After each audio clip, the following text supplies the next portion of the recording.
Bismillahirrahmanirrahim. Assalamualaikum warahmatullahi ta'ala wabarakatuh. Selamat pagi anak-anakku. Semoga kita selalu diberikan kesehatan, bisa beribadah walaupun negeri kita sedang dilanda musibah, yakni virus COVID-19. Mudah-mudahan kita selalu diberikan kesehatan dan terhindar dari virus COVID-19. Dan jangan lupa ikuti protokol kesehatan, dan jangan lupa yang utama berdoa kepada Allah Subhanahu wa taala.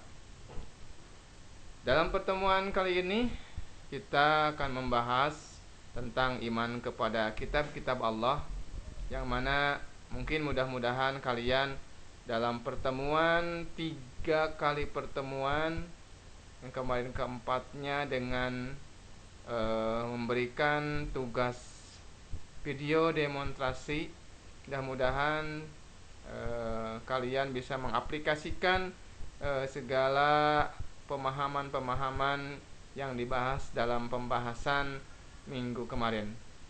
Untuk selanjutnya kita akan membahas bab kedua, iman kepada kitab-kitab Allah. Sebagaimana kita ketahui, iman kepada kitab-kitab Allah merupakan termasuk rukun iman. Ya. Dalam pembelajaran kali ini, kalian diminta untuk bisa mengetahui arti iman kepada malaikat, dan kepada kitab, dan kalian juga bisa menyajikan keterkaitan antara beriman kepada kitab-kitab Allah dengan perilaku sehari-hari. Pengertian iman kepada kitab-kitab Allah adalah mempercayai dan meyakini sepenuh hati bahwa Allah Subhanahu wa taala telah menurunkan kitab-kitabnya kepada para nabi dan para rasul yang berisikan wahyu untuk disampaikan kepada seluruh umat manusia. Dalam Al-Quran disebutkan bahwa ada 4 kitab-kitab suci Allah yang diturunkan, diantaranya kepada Nabi Daud, yaitu kitab Taurat, kepada Nabi Musa, Taurat kepada Nabi Musa, Zabur kepada Nabi Daud, Injil kepada Nabi Isa, dan Al-Quran kepada baginda kita tercinta, yakni Nabi Muhammad sallallahu alaihi wasallam. Al-Quran sebagai kitab suci terakhir memiliki keistimewaan dari kitab-kitab yang lainnya, yakni senantiasa terjaga keasliannya dari perubahan atau pemalsuan, sebagaimana firman Allah dalam Al-Quran dalam surat Al-Hijr ayat 9 yang berbunyi, Inna nahnu nazzalna dzikra wa inna lahu lahafidun, yang artinya sesungguhnya kami yang menurunkan Al-Quran dan sesungguhnya kami yang memeliharanya.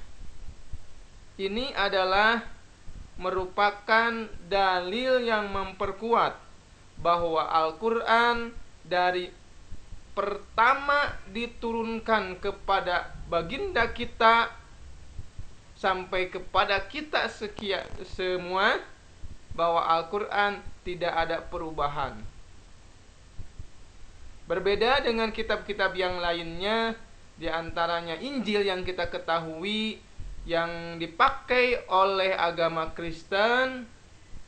Maaf kepada saudara yang beragama Kristen, bukan Bapak membedakan, tapi ini adalah pandangan menurut agama Islam bahwa Injil adalah yang sekarang karangan-karangan yang lainnya. Itu merupakan karangan-karangan orang-orang sekarang. Pengertian Al-Quran, pengertian kitab dan suhuf ya. Jadi kalian ketahui bahwa Allah menurunkan di antaranya kitab dan suhuf, yang mana kitab dan suhuf merupakan sama-sama wahyu Allah yang diberikan kepada nabi-nabinya, kepada rasul-rasulnya.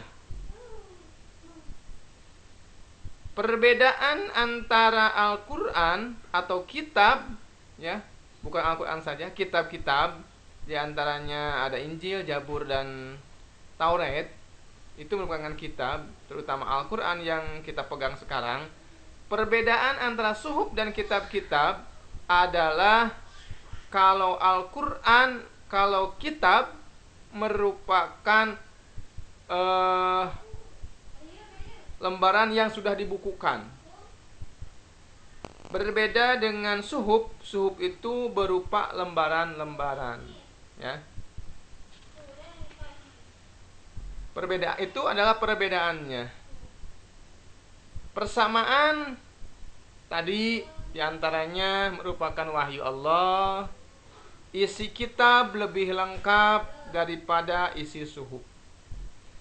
Kitab tadi dibukukan, sedangkan suhuf itu merupakan lembaran-lembaran. Nah, antara kitab-kitab Al-Quran dan kitab yang sebelumnya dan suhuf, kita harus mengimaninya, harus meyakininya bahwa Allah Subhanahu wa ta'ala telah menurunkan, selain Al-Quran, menurunkan juga Injil, Zabur, Taurat, dan suhuf-suhuf.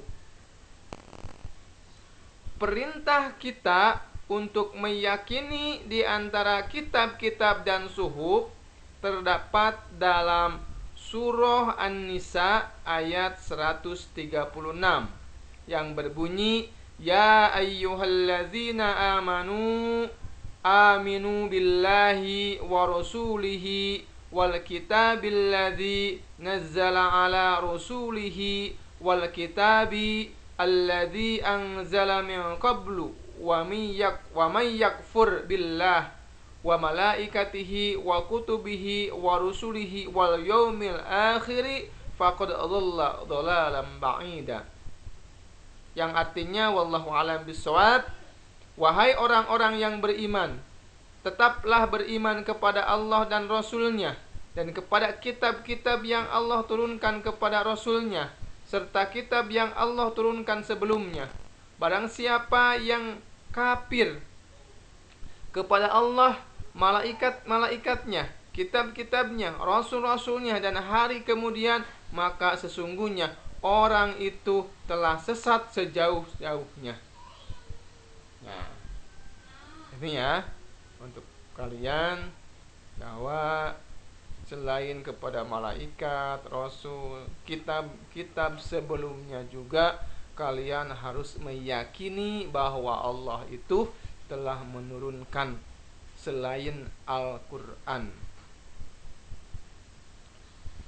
Mana bukti suhuf atau dalil yang memperkuat bahwa Allah itu telah menurunkan suhuf kepada nabi-nabinya? Kita tahu dalam surah Al-A'la ayat ke-19 yang berbunyi suhufi Ibrahim wa Musa, yaitu suhuf-suhuf kitab-kitab yang diturunkan kepada Ibrahim dan Musa. Ini adalah bukti yang memperkuat bahwa Allah telah menurunkan suhuf selain kitab-kitab yang kita ketahui. Ya. Bagaimana kedudukan dan fungsi kitab-kitab Allah? Kedudukan dan fungsi kitab. Allah di antaranya kitab-kitab Allah adalah pedoman manusia dalam hubungannya dengan Allah. Yang pertama. Yang kedua, kitab-kitab Allah adalah pedoman hidup manusia dalam hubungan dengan diri sendiri. Yang ketiga, kitab-kitab Allah adalah pedoman hidup manusia dalam hubungan dengan sesama manusia. Kitab-kitab Allah yang keempat adalah pedoman hidup manusia dalam hubungan dengan alam dan lingkungan. Nah, ketika kita sudah mengetahui tentang kedudukan-kedudukan Al-Quran atau kedudukan-kedudukan kitab-kitab yang Allah berikan, maka kehidupan kita, diri kita dengan sesama, dengan alam, kita tidak akan merusak, tapi kita menjaga. Ya. Yang satu lagi, fungsi kitab-kitab Allah.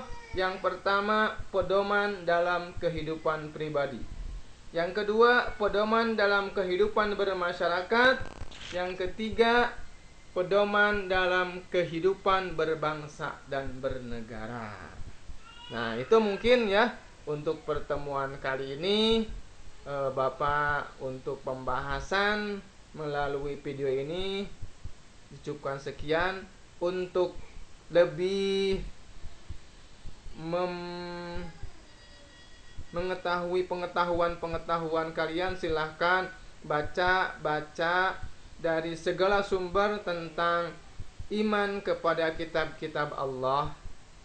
Dan adapun yang kurang mengerti atau ada pertanyaan-pertanyaan yang kalian anggap belum mengerti, belum paham, silahkan kalian bisa komen dalam channel YouTube Bapak ya, dalam pembelajaran kali ini ya.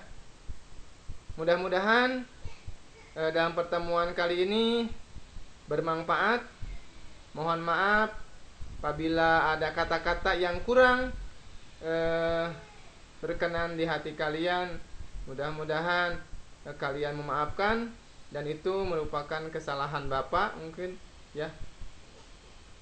Mudah-mudahan kita bisa bertemu lagi di pertemuan yang akan datang. Wabillahi taufiq wal hidayah. Wassalamualaikum warahmatullahi wabarakatuh.